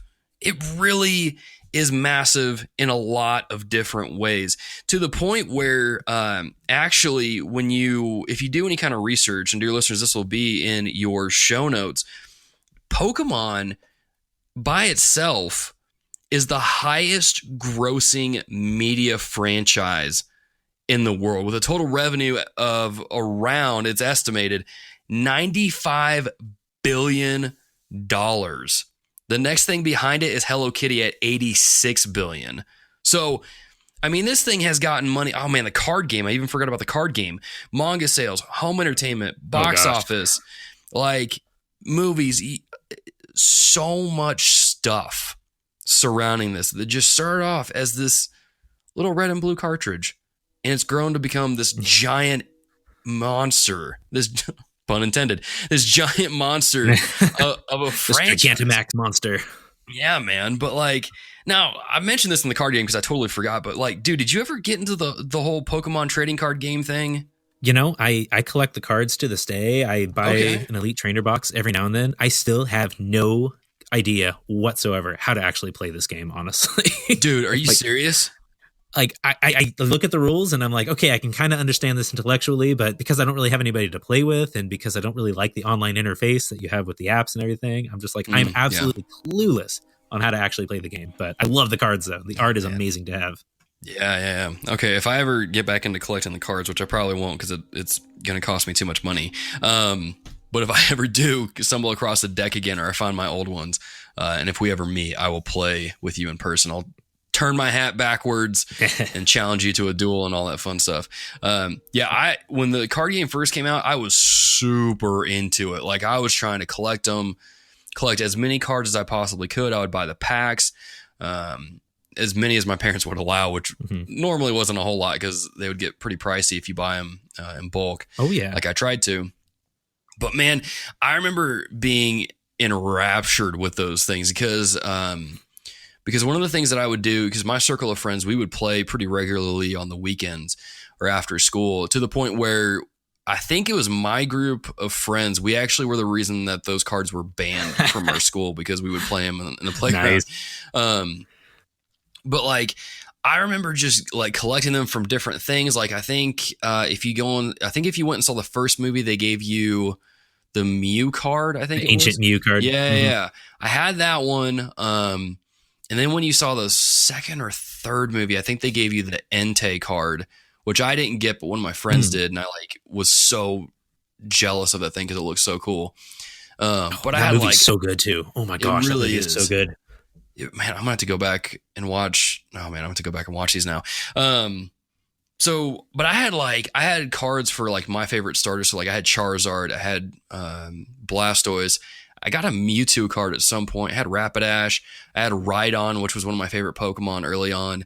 And like, I was all in on it, man. I had like a giant binder trapper keeper thing that had all of them in there. Yeah. Oh man, that was now. Dude, did you ever play the actual like Game Boy trading card game that they put out? Like crazy, dude. Oh yeah. Oh my gosh. When that came out, that is like, so I would go and show my parents the Pokemon I collected, right? When I would go play the other games. When I got a new card that I really liked, I'm like, Mom, look at my card. And she's like, Logan, stop. We've been through this. But yeah, no, I would play that a lot too. And it was just, oh man, it was a lot of fun. I remember it getting really hard for me close to the end of the game, and I don't know if I ever actually beat it. Oh yeah, that game had such a crazy difficulty level. I was like, oh man, I barely beat it, honestly. But yeah, so that's the thing about Pokemon is that like it's this giant empire of a franchise is really what it is. And I looked it up or tried to get a number for how many movies there are, and I think the closest thing I got was like 22 movies that have been out. And then of course you have Detective Pikachu, which we've done an episode on, which is a great movie. You have all the different cartoon shows. It's a huge thing, man. It's like, I think someone even sent this to us that Pikachu might even be more popular than Mickey Mouse now, which is wild to think about because we all know Disney, we all know Mickey Mouse, and Pikachu is right up there, if not a little bit more popular. And so I think part of the reason why I want to do an episode on this is because of that right there. It has a huge impact in pop culture. And I think for us as Christians, one of the important things for us to do with that is to recognize the influence that this franchise has and use that as a leverage for the gospel. But not only that, I think for us, it's a good way to relax too. I mean, we here on the show, we believe games are a gift from God, and not every game at least, but video game is part of leisure. It allows us to relax. And I think Pokemon is a good way, is one of those games that allows us to do that without having to worry about any kind of content, especially when it comes to the anime, the movies, those kind of things. It's stuff that you can watch with your family pretty easily enough without having to really worry about things like cussing, blood, like hyper violence, all that stuff. It's clean and it's family friendly. And I think CJ Felty there was getting onto something about how really when you play the game, you kind of look at this harmony that's going on between the people in Pokemon. There's this harmony there and how they're helping one another out. They're encouraging one another. You could go to the black and white video games and kind of talk about how it might be you're enslaving Pokemon and forcing them to fight, but we're not going to do that because that's a dark path that we're not going to. Especially PETA. We're not doing that. We're not going to do that, especially with PETA. Yeah, when they made that, got to beat them all up or whatever it was. Oh golly, Pokemon Black and Blue. Oh, what a time to be alive. But it's But I got to say though, going along with that cultural impact though, sorry for interrupting, but there's something that's really sticking in my head. But I was in South Korea a little bit after Black and White came out. And if you know anything about South Korea, they actually didn't allow a lot of Japanese imported products into their country for a long time. So any Pokemon stuff there was basically like, I wouldn't say contraband, but it's kind of there under the table. And when I had gotten there, they had already lifted the ban for a few years at that point. And it was just, the entire culture was flooded with Pokemon. It was insane. Like the kids were all into the games and they all had their own like proprietary Pokemon merchandise. There's this little card game called Bakji that they had there that was all Pokemon branded. Well, branded with other games too, but there's a specific Pokemon brand for that. And the kids were nuts. And when they found out that I actually liked Pokemon and played Pokemon, that was like the biggest cultural like cachet I could possibly have with these kids, because they were just like, oh, he likes Pokemon. He's a smart guy. I'm going to listen to that guy because he is obviously brilliant because he loves Pokemon. And just seeing how that culture itself embraced it so wholeheartedly and how I was able to connect with people in that way that I really couldn't even speak their language just by knowing about this franchise. It's so weird, honestly, but really awesome. And I even got to be able to play the Pokemon X and Y demo there early and got to bond with some people there over that and just talk about it a little bit and, whatever language barrier that we had. And it was transformative in a lot of different ways, not to put too much emphasis on it as like this big, holy experience or anything, but it was really like awesome how it just was, you were able to transcend cultural barriers in that way. Yeah, man. And I think that's one of the cool things about video games as a whole, but specifically with Pokemon, it brings people together. Like I remember when Pokemon Go came out and like it got all these kids in my town out walking around trying to catch Pokemon, going with groups of their friends. They'd run into someone else. They'd be like, hey, there's like this Pokemon over here. Do you want to come catch it with us? I'm like, yeah, cool. And so and then you would see that like even at my seminary, like people would be walking around campus at 11:30 at night, catching Pokemon, doing raids and doing all that. But it's a cool thing to where you see people come together. And I think for us as Christians, it's a cool glimpse of how really we ought to be with one another. We're all different. We've got different hobbies, different talents, different things that we enjoy. But our one thing that unifies us is Christ. And I think one of the cool things about gaming, but with Pokemon, is that it opens up opportunities for you to meet people, to talk to people about things. Like, because there's a difference in opening up a conversation with someone and be like, oh, dude, you're playing Pokemon. What are you playing? What do you have? What's your team like?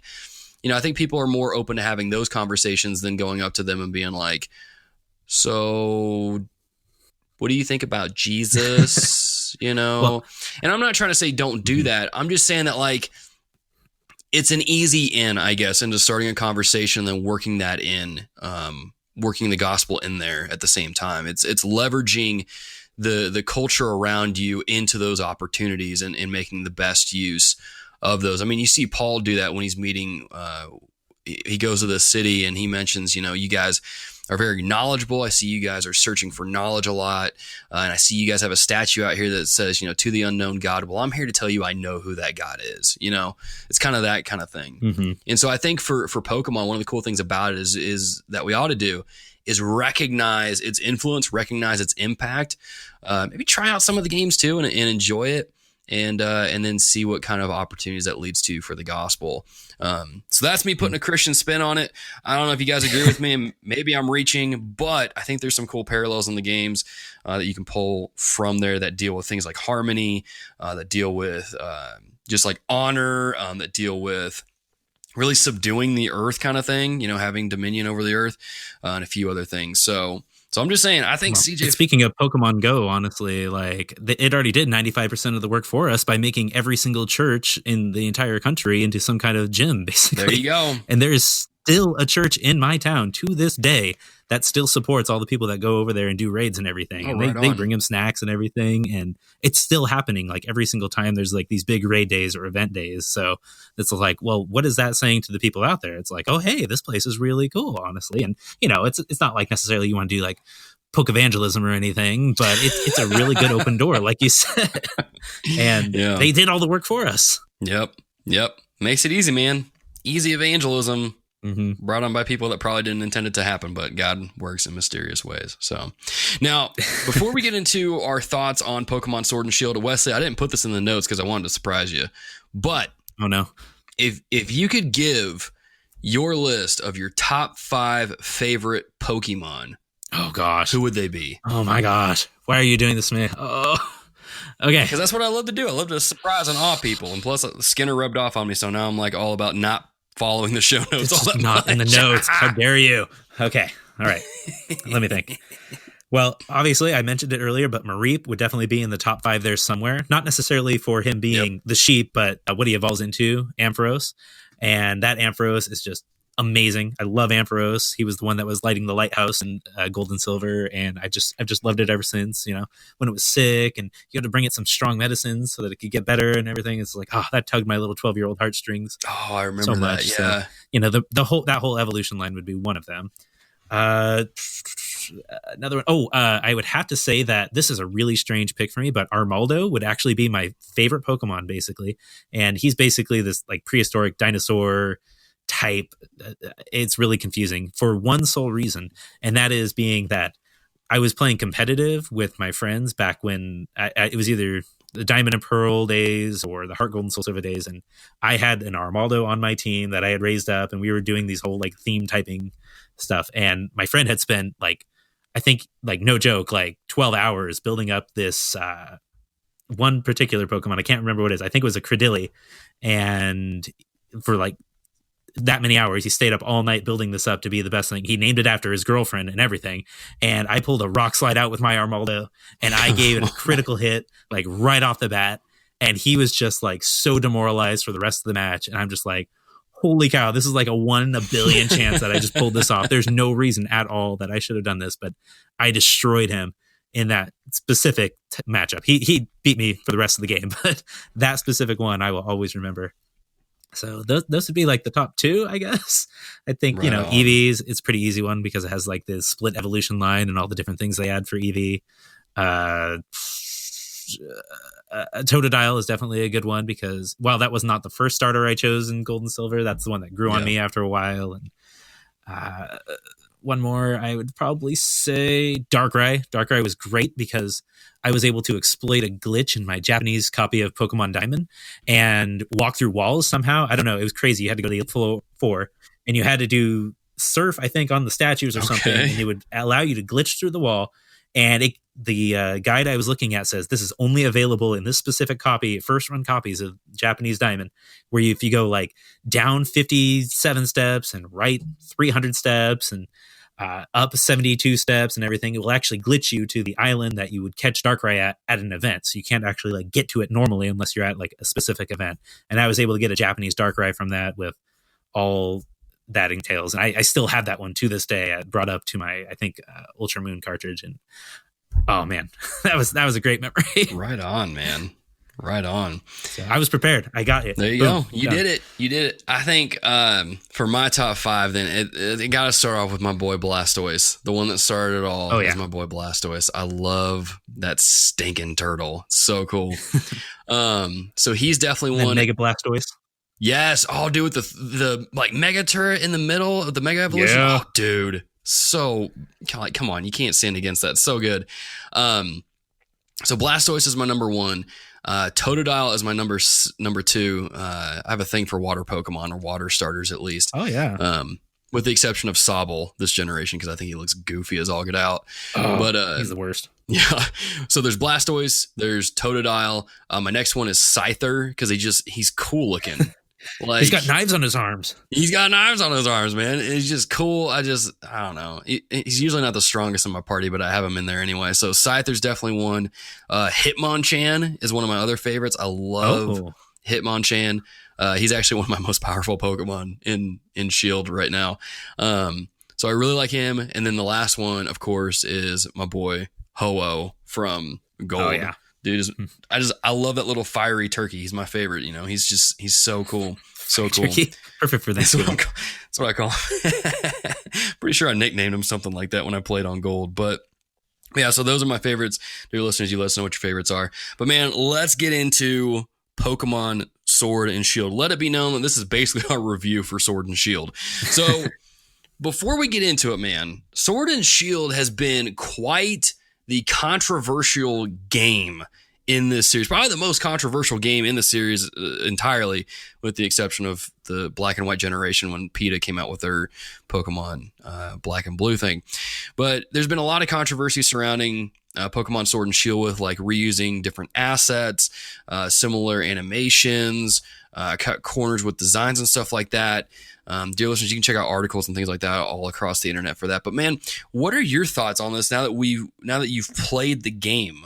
Do you think some of these accusations are true? Do you think it matters? What are your thoughts on the whole controversy around Game Freak and them making this game? Well, I remember bringing this back up when we had our E3 wrap-up episode some months back, and at that time, I was a little bit upset because they had just basically like stealthily announced that there was no national Pokedex and that you couldn't bring all your Pokemon up to these new games. And that was like the big controversy at the time. And there was, hashtags on Twitter about bringing back the national decks and everything. And I eventually got to the point where it's just like, you know what? There's basically going to be over 900 creatures at the point that this game is released. And I'm sorry, like are they expecting complete like magic every single generation where we have every Pokemon available in every way, shape, and form? When really some Pokemon, quite frankly, they are just dumb. They're just some really dumb Pokemon designs, and I don't make any apologies for saying that. There's just some Pokemon that probably shouldn't have been made. They really artificially bloated the Pokedex in so many different ways because the trend has been you have to have like 80 to 100 new creatures every single generation, and I just don't feel like that's really workable in this day and age, honestly, when you have over 900 and you're creeping into 1,000 at this point. So I just feel like, it's a bummer that there are some Pokemon that we won't be able to get for a while. And it could just be that they're sitting this generation out because they wanted to really rush this out so quickly after the Let's Go games. But I don't know. That one, that doesn't bother me very much anymore. And I just think the people that are still harping on that, so it's like, come on, like, we'll see these Pokemon again eventually. And they even said you're going to bring up your Pokemon to this big old cloud-based service, kind of like Pokemon Bank, and there's got to be some outlet for them in some way, shape, or form. As far as like the graphical things go and cutting corners and everything, and I'm like, have people played a Pokemon game before, especially on the 3DS? Honestly, there are just so many like graphical hiccups like all the time on those, like especially with the 3DS versions. Like I think with X and Y, like they couldn't even do the battles with the 3D mode turned on because it would tank the system basically, and you just couldn't do that. And there's so many like frame rate issues and stuttering just in X and Y alone, moving from the DS to the 3DS. I was like, okay, this is just basically how Pokemon's been the last couple of years as it's been growing into these, new systems that they're trying to put into place. So obviously like their big first foray into like a full-fledged Pokemon game into like this HD generation that we're in, I don't know. I expect a Pokemon game to have bugs and such, and I usually try to exploit those as much as possible. So yeah. I don't know, it doesn't bother me as much. What do you think? Yeah, I'm kind of in the same boat. A lot of the issues like with the graphics, like the slowdown, especially when you go into the wild areas and you're connected to the online, like you're connected to the internet, boy does that frame rate chug real bad. But even with some of the flaws that I've seen and some of the kind of the low res graphics with the trees and the different things, I don't know. It didn't really mess with my enjoyment of the game. I still, had fun with it and still, it just didn't really bother me. I will say that the more I played this game though, the more that I played through Shield, the more I got a little frustrated that the National Dex was cut because I would look at some of the Pokemon that made it into Shield and I'm like, we got the garbage Pokemon, but we couldn't get my boy Squirtle. Really? Come on, man. That is a huge oversight. And the only thing that I can think of is I heard this on another podcast. I have no idea where they came up with it, but like importing a lot of those assets up to their like new systems and whatnot, they actually like lost a lot of data on some of the Pokemon models is what I heard. So basically, this is totally rumor. I have no idea if this is true, but if it is true, it makes a little bit more sense that they had to build some of them basically up from scratch if they wanted to get it. And there's just like no time basically to get the new Pokemon game out. Now, in my opinion, I feel like they should have skipped a year, honestly, and I feel like they should have been doing that for the last several generations, but it makes them a lot of money and whatever. That's the way they choose to do their business. But if that's the case, then, well, currently at this point, they must be working on some way to get these new HD models up and running. And once they have those, like, there's really no way or no reason why they can't be in future games. But I have to say, not having Squirtle and some of the other starters, I'm just like, are you serious? Do we really need Charizard and them, that whole line again for like the fourth game in a row? Yeah. I mean, it was just a thing that I noticed the more that I played. I was like, man, I really do kind of miss some of the older Pokemon. But we got Hitmonchan. He's my boy, so he's in my party. But the other thing I will add is like because I remember seeing this kind of controversy kind of creeping up on Twitter and YouTube about Game Freak reusing assets from the different games, and I'm like, haven't they always kind of done that though with the different games? I don't get why that's that big of a deal. I understand that like they're like it's going from 3DS to the Switch and things like that, or in terms of mainline games, I don't know if people count Let's Go as mainline games, but I mean they're going from that to there. Like I'm like, this is what they've always done. That doesn't really surprise me. Maybe I'm missing a part of that I'm just not getting that should make me outraged. But I just remember looking at that whole outrage and I'm like, I don't get it, Yeah. Like, Well, when you Okay. compare your rival Hop with the rival from Sun and Moon and everything, like, I mean, other than basically being the exact same character, they had a lot of the same like model features, or not model features, but the way that they emoted, like with their hands up in the air and like really up excited. People were like pairing that and basically saying like this is literally like the exact same, like I don't know the terminology, but the skeleton model that they're using, because he's literally doing the exact same moves in these new games. So I totally get that. But again, this is not something new that they've been doing like from the beginning. They still use like versions of the old Game Boy like cries when the Pokemon pop up. So it's like the exact same idea in that regard to me. So that doesn't bother me hardly at all either. But I can understand if it does bother people though, because it does seem like it's being a little lazy, and it does kind of feed into that whole, well, they're just trying to get a game out every single year just so they can get our money. It's like double the amount of money this time because it's $60 per game instead of 40. But I don't know. I think people just got so mad with the National Dex thing that they're really just trying to find every single possible nitpicky reason to dislike this game. And guess what? Most of them still spent their money and bought it. So I was about to bring up that despite all this controversy, the game still sold 6 million copies in the launch weekend that it had come out. Actually, 2 million of those copies were sold in the first 2 days here in the States. So it's the highest grossing launch of any Pokemon game, as Nintendo has said. So despite a lot of that blowback, people still bought it. And are playing it and are enjoying it. So with that being said, then let's get into our thoughts on Pokemon Sword and Shield. I don't know if there's really much to spoil about this game, because I mean, you don't really play Pokemon for the stories, or if you do, then I'll throw it up there. If you don't want anything spoiled, then there it is. But now, which one did you play? Because I picked up Shield. Did you pick up Shield as well? I was originally going to pick up Shield because I usually like to go for the underdog in whatever generation for my first playthrough. But because my nephew had pre-ordered Pokemon Shield on my GameStop account, I was just like, okay, I don't want to get this confused at all. I don't want to end up with 2 copies of Shield. So I just went for Sword instead. I considered getting the double pack, but I was like, no, there's no way I'm playing this twice this quickly. Yeah, I gotcha. Cool. So, man, what are your overall thoughts on the game? What are some things you liked? What are some things that you don't like? Those kind of things. Let's go through that. Well, as we said at the top of the show, this is definitely a Pokemon game. So, what you see is what you get, basically. As far as things that I really liked about it, I love the fact that they just like, okay, we understand how handholdy we were in the Sun and Moon generation, and there was just hours and hours of tutorials in that. So let's just like basically give people a choice. It's like, oh, okay, you know how to catch Pokemon? Yes. Oh, okay, we don't have to bother teaching you about this. And I'm just like, love that. Finally. Oh my goodness. The experience share, I know that's also a thing, a point of controversy that people are pointing to, that it's like not challenging enough and all your Pokemon get leveled up with you. And I'm just like, man, I've been abusing this system basically since they first had the experience all in the first game. So I love it. I absolutely want all my Pokemon to scale with me. Every good RPG does that. Like you go to Chrono Trigger, and Chrono Trigger, all the characters level up as you go, so you can feel free to switch your team around.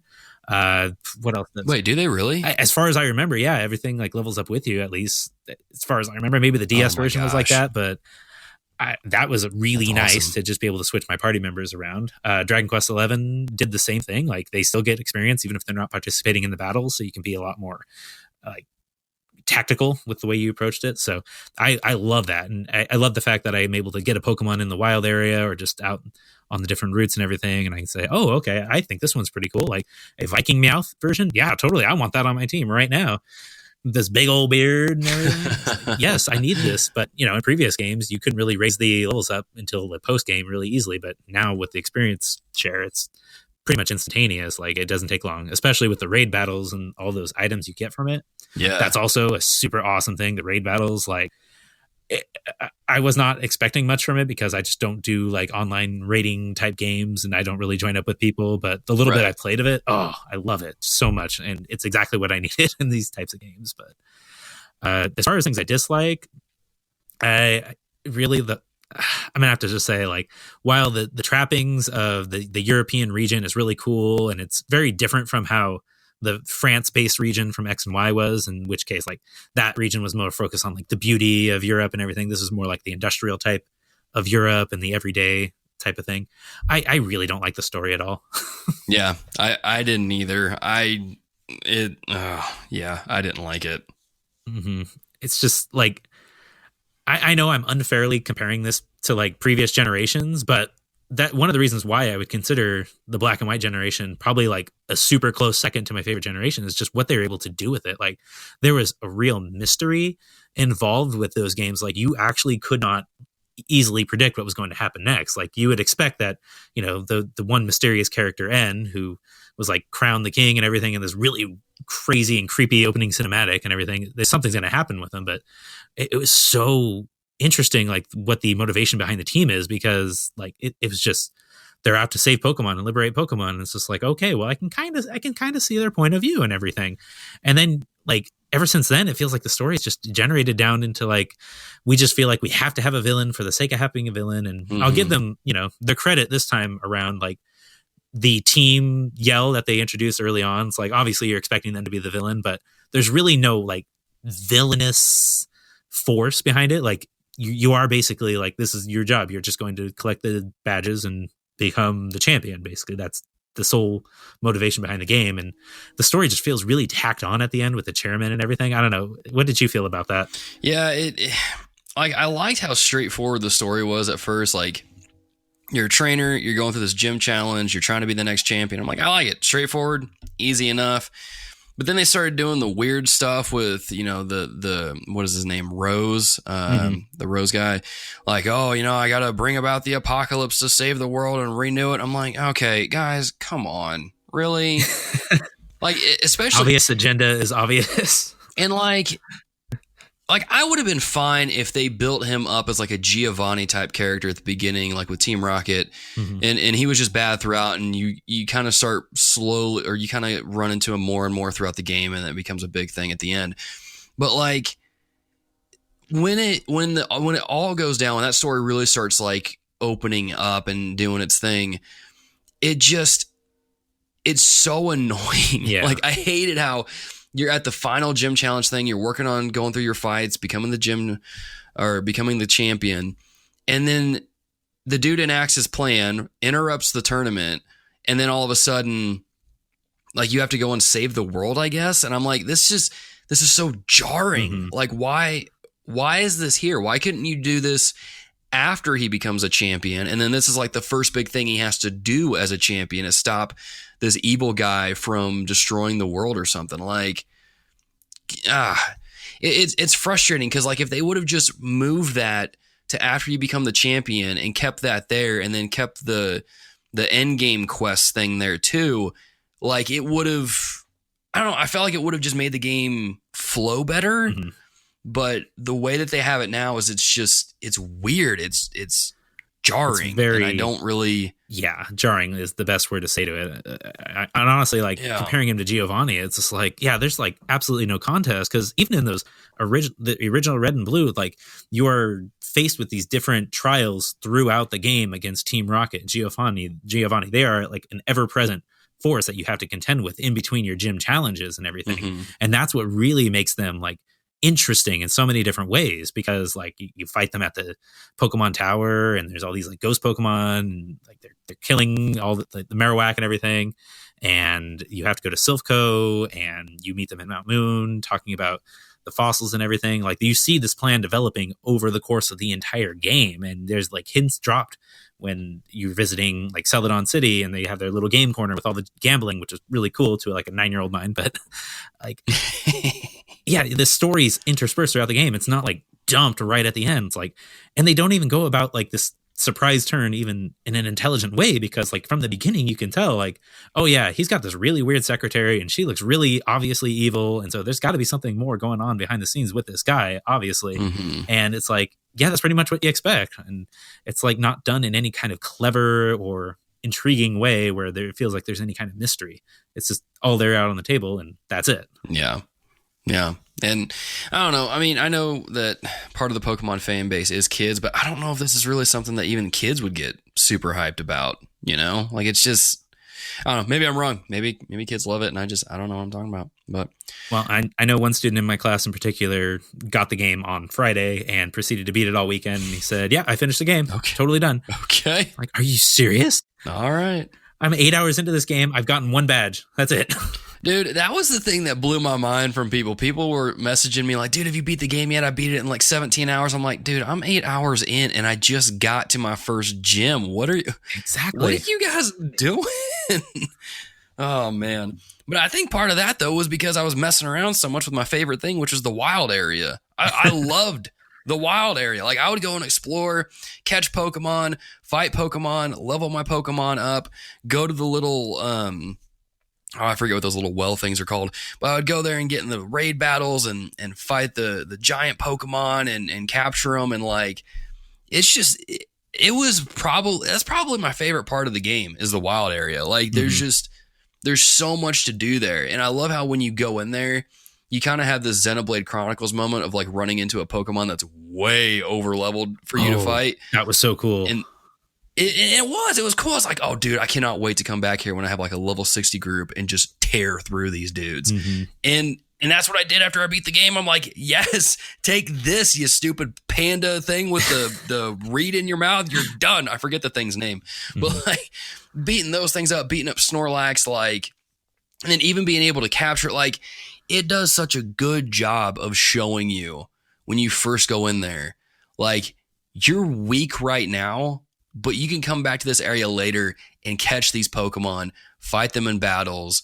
You just need to train up. And I'm like, this is good game design right here. Mm-hmm. Is showing you your weakness at the beginning, giving you a challenge to meet, and then going on about your journey. It's so stinking good. I love the wild area. It is my favorite thing.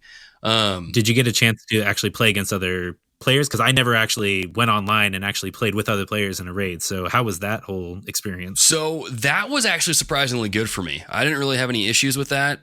There were times where, especially after you beat the game and you go back to the wild area, the Pokemon all there that are there all get bumped up to level 60. So oh, wow. They're pretty beefy at that point. And especially when you get into the raids, like you really need...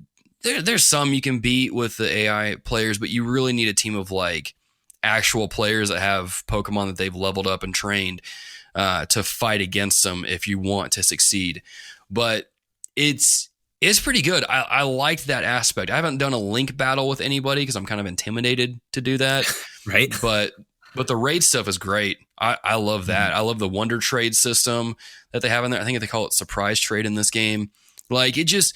The way that the online stuff works in this game is so much better than in the past games when I've played them and tried to use it. It's top quality stuff. I've enjoyed it.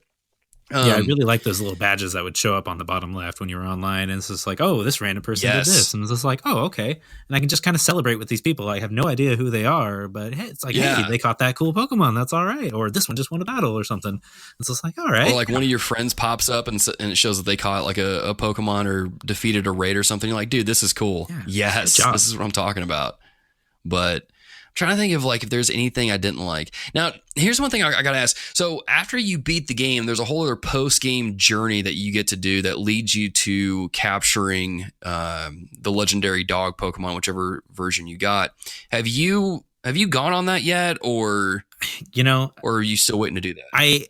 I beat the game yesterday, like last night specifically and everything, just to, be prepared and everything. And I was really considering this morning, like, okay, do I use my time this morning to try to do that? And I have not, mostly because I've just felt so demoralized by just the disappointing like end of the story. I'm like, well, I really hope this post game is great, but I really don't feel like doing it right now. But yeah, I'll go back to it eventually. It's just not something that I really want to focus on right now with all the other games that are coming out. But did you go ahead and do that? I did. So I got Zamazentia. Is that the shield Pokemon's name? Zamazenta, I think. I think I don't know. It's the Z one, the one with the shield beard. Here's the thing. I think they're all Z's, actually. Oh, whoops. I got the one with the beard then. There you go. Here's the thing about the post-game kind of short journey thing. I almost wish this was the actual story in the game. Oh, okay. because it's a little more interesting. It's still goofy and zany, like the two guys that you have to fight against and chase throughout the best hairdos ever. Oh my goodness, I hate those hairdos. But that's so good. But here's the thing with that though, I hate it. But it kind of fits with the whole Pokemon theme of kind of being goofy and out there and just the thing. So it works in a really weird way. But I was like, the entire time I was playing through it, I was like, I wish these were the two guys I was fighting against in the main story instead of this Rose guy at some random point in the game. Like, because these feel like classic Pokemon like antagonist sort of thing. They're not quite like. They're not quite like Giovanni stuff. They're more kind of like probably Gary Oak sort of thing where they're just annoying, but they're kind of fun to have around. But I liked that. I don't really like the lather, rinse, repeat stuff of like going to the different gyms and fighting a giant Pokemon, and then that's really all it is. Oh yeah, I think that got tedious after a while.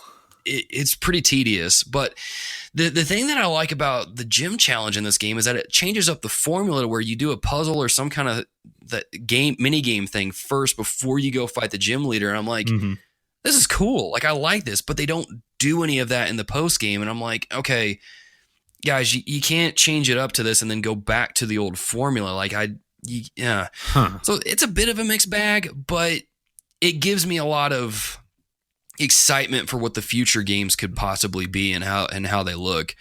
Do you think that I think story bit would actually be better interspersed like throughout the main game before you actually beat the champion, or like how does it feel like that's something that kind of is just tacked on at the end? Kind of, but also not. Like, it feels like this was the concept story they had for the game, and then they're like, let's just put it at the end and we'll just go with this here. Because it's like I said earlier, I wish that the game had like a 3-act system where you would go on your gym challenge, you would go to the different gyms, you would kind of get hints of this different like prophecy thing like they do in the game, but you would go, you would finish, you would become the champion. And then after you become the champion, you start hearing rumblings about like this organization trying to fulfill this prophecy, but do weird things with it. And then you go and fight them. And then after you do that, maybe have something to where like those two guys show up to help you to stop it. And then after you're done there, they reveal like who they are. And then like, well, we're actually going to go do our own thing. So thank you for helping us take out the competition. We're going to go do our thing now. And then you go and fight them. Like they could have had like, if they would have just moved some things around with the story, they could have had a really, really cool adventure. But it's just, that sounds like leaps and bounds way better. See? Honestly, that sounds like it'd be a perfect structure. That's what I'm saying. Game Freak, hit me up. I will help you guys. But yeah, so it's just I guess it's just the arrangement of it all is its problem. There's like the pieces of it are fine. It's just the way that they arranged it is what makes it kind of flawed. So, but there's that. I have to imagine then, just honestly, like, I have to imagine that they are already gearing up for the sequels for next year, or at least in like 2 years or something. They have to be making a direct sequel to this game because it just felt so weird in how the story was presented that I feel like so much got left on like the cutting room floor. And I felt similarly with X and Y, and they actually did have this whole like side thing to do with the legendary Pokemon Zygarde, and they were supposedly supposed to have a Z version of those games, which never really came to fruition. But it felt so similar to that. It's like so disjointed, and even to the point where you're getting to the end of the game and Rose is explaining his plan to Leon, and it's these watercolor paintings and how they're presenting it, not like in the actual game engine. But did you notice that where it was just these still images where they're looking out onto the city? Something about it just feels a little bit off. So it's like, yeah, these games probably were rushed, but I have to imagine there's so much left over from that. They're already gearing up to make maybe a direct sequel to it, like Black 2 and White 2 were. And honestly, that's like perfect way to do that, or something, maybe a third version that will actually expand the story out and intersperse those elements. I think that would be a really genius move, honestly, to make the story any kind of sense. Yeah. That I would love that, actually. Just have Pokemon, I don't know, bow and arrow, sword and shield too. I don't know, whatever you want to call it. Gun. And like, Pokemon gun. There you go. Pokemon gun and bazooka. But like I'm just imagining a Pokemon that's shaped like a bazooka now. But let's say you did, like you get the next generation one or the next iteration or the next story or whatever, and like you continue your journey as your character as the champion, and then all of a sudden, boom, like, oh, there's this other part of the prophecy you didn't know about, and then you go and do all that. Like, it would be cool. They could do it easily. I don't know. We'll see.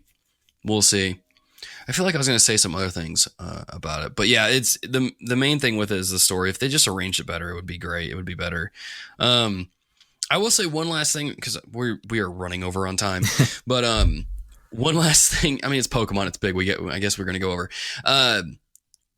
One thing I did notice, and I don't know if you noticed this too, is like how weird the towns kind of felt. Like they felt kind of barren almost. Oh yeah, especially that last town. Did it feel that way to you? Yeah. Okay. Like you go to the London-based town basically, and you're expecting like, oh man, this is where the big stuff's going to happen. This is where the championship's going to happen, and there's like 8 or 9 NPCs just walking around. It's just like this. What? Yeah. There's just. I was like, it's so weird. Yeah. And especially when you show up in Motostoke for the first time, which is the first big city you come across, and there's like 5 people in the main street. And I'm like, this is weird. Like it feels empty here when it shouldn't. Especially coming off of Dragon Quest 11, where it's just like those towns like felt like really alive, and you don't get to interact with every single person. Kind of like with this game, like you walk by them and you see the little speech balloon, and they say something, and you don't really get to interact with them. But in Dragon Quest, they did such a better job with that because there's just so many NPCs around, and they just drop little hints, and you get all these little different quests and everything. And it's just like with Pokemon, it's like there's like nobody here basically. Yeah, it's really weird, but. I don't know. To me, that was one thing that kind of took me out too. Like I said, I think the best way to describe this game is that it's jarring in a couple ways. Yep. And that should be on the box. It's jarring. It's jarring. There you go. They should just put that on there. Like it's jarring. TRG. But yeah. So that's it. Like I said, we're going. Oh man, we are running over on time. Maybe we'll continue this on patch notes or something. I don't know. But let's do this as we wrap up.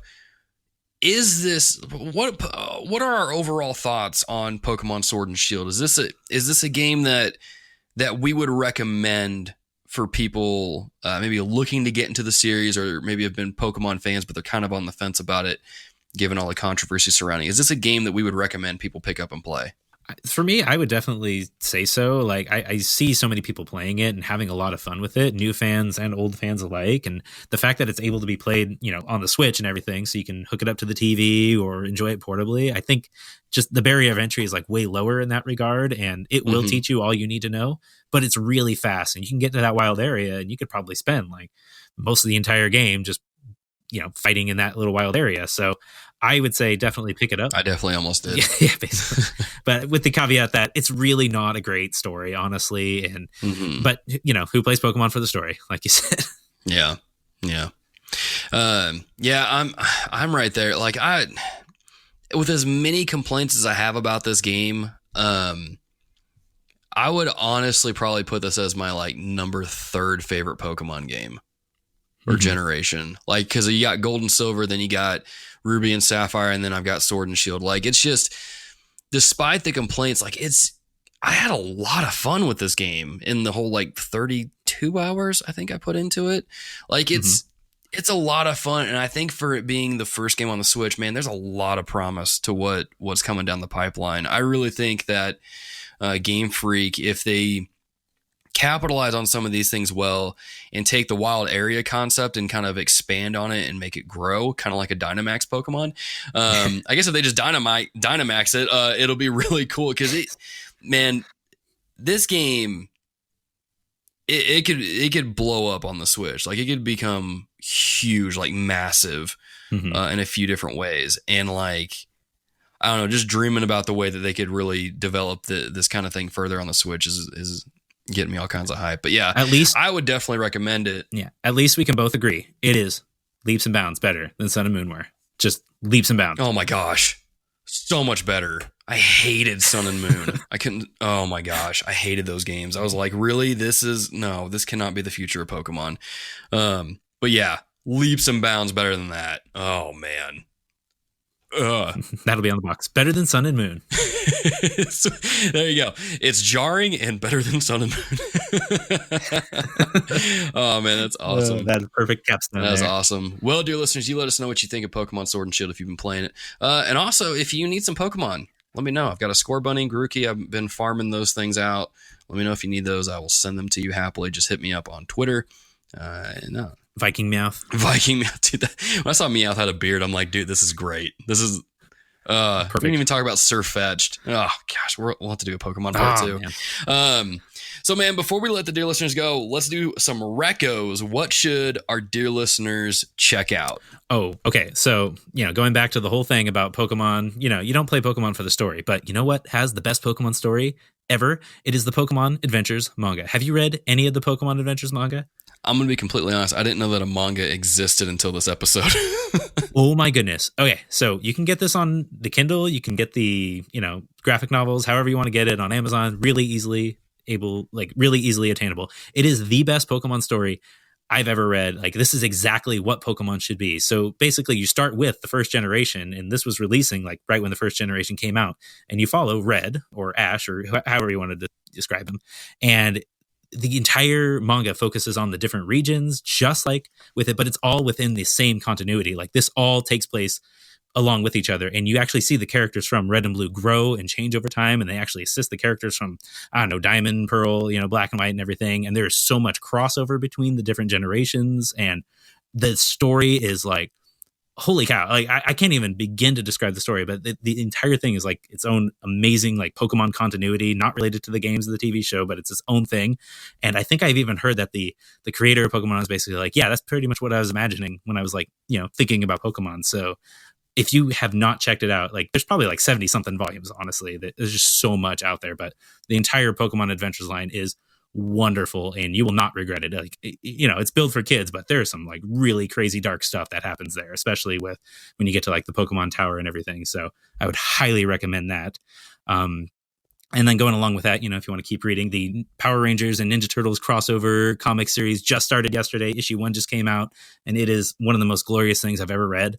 And there's a 2-page spread right like near the end of the book that is just like, man, I need to make a poster out of this with the Power Rangers fighting the Ninja Turtles. It's everything you could possibly ever want from a crossover like that. So those are my recommendations. Right on. You sent me some pictures of the covers, and I'm like, oh my goodness. Especially the one that's in the Eastman style for the Ninja. Oh my gosh, with the Power Rangers and the Ninja Turtles with each other. What a time to be alive, man. What a time to be alive. Oh man, good stuff. Beautiful. Oh man. Well, dear listeners, as far as my recos go, he doesn't know I'm shouting this out, but I'm going to do it. Gareth Evans, one of our VIP executive producers on our of the show here on Patreon, he started a podcast called Gaming News Weekly that he does with, I can't remember who his co-host is. Is it Matt? I think it's Matt. But they basically go over the gaming news, give their perspective on it, give you some recos and things like that. Go check their show out. It's awesome stuff. I really enjoy listening to it. I actually get a lot of my gaming news from that stuff when they post, because I don't have time to read websites anymore, apparently. But yeah, so I would recommend that. I'm also going to recommend 2 things that are a little bit unconventional, a little bit different for my recos. The first one is learn something new. As I've been learning Spanish over the past few weeks, it's been a lot of fun. It's been challenging, but it's been a lot of fun. And so learn something new, whether it's a language, it's a hobby, it's a skill. Learn something new, Go out there, learn something new. YouTube it, I don't know. Just learn something new. And the second thing is get some sleep. Amen. Amen. I know some people are like, what's sleep? You're getting sleep?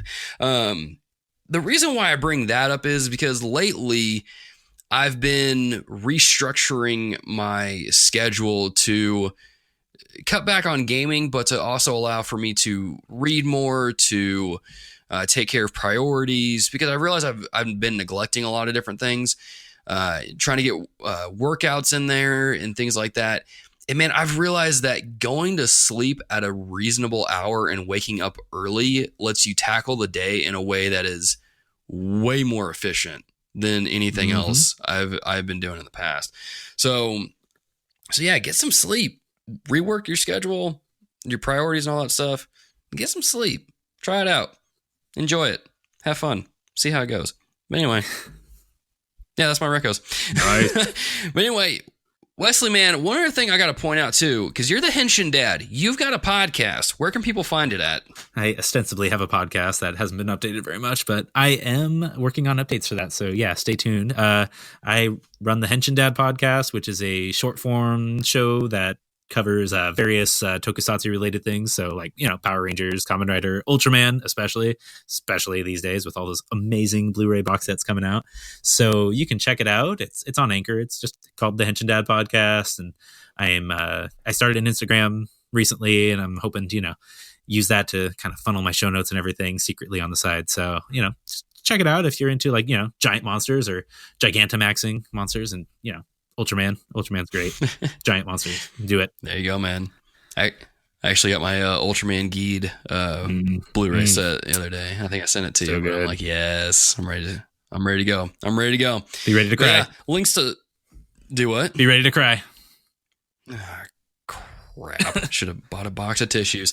All right. But anyway, dear listeners, all the stuff for his podcast, links to his socials and stuff will be in your show notes. So be sure to give him a follow there. Check out his podcast and get in there. As always, thank you for listening to this episode of The Reformed Gamers. If you like what we do here on the show, you can support us on patreon.com/The Reformed Gamers. Pledges as low as $1 a month go a long way in helping us continue doing what we do here on the show, like getting platinum trophies or giving up on ones in Code Vein. But still, we play the games, we talk about them, we bring it to you from a biblical perspective, and you get perks on Patreon, such as early uncut access to our episodes, so you really hear how bad the words are that I'm fumbling through, and things like that. Behind the scenes episodes, special roles and things you can do in our Discord and all that jazz. But yeah, go check it out there. If you don't want to support us financially, maybe you do, but you can't for different reasons, holidays and all that jazz. That's fine. Go over to iTunes or whatever podcast app you use. Leave us a rating and review because that goes a long way in helping us reach the masses. And then also go to our website, thereformedgamers.com, for articles like the Pokemon Retrospective Series, our Dragon Quest 1 through 3 primer, so you know which games to play and which games to skip. I think Wesley already spoiled it, but still, go check out the articles on our website. And then also follow us on Twitter at TRG Podcast, like our Facebook page, join the Facebook group, and follow us on Instagram at TRG Podcast. But dear listeners, as always, thank you again for listening. And until next time, GG and amen. Thank you for listening to The Reformed Gamers, the show all about biblical theology and gaming. The reason the show sounds so good inside your ears is because TRG is edited by David Skinner. You can find extra content on our YouTube channel at youtube.com/thereformedgamers. The Reformed Gamers is entirely fan-supported over at patreon.com/thereformedgamers by our dear patrons. The following people are at the producer level or higher and will forever be thanked and mentioned here at the end of the show, as long as their pledge comes through each month. Those people are Alex Castellanos, David Matthews, Eric Bryant, Gareth Evans, Luke Strain, and Wesley Ray. Thank you for your support over on patreon.com, keeping our controllers charged, and fueling my addictive habit of getting platinum trophies. Until next time, GG and amen.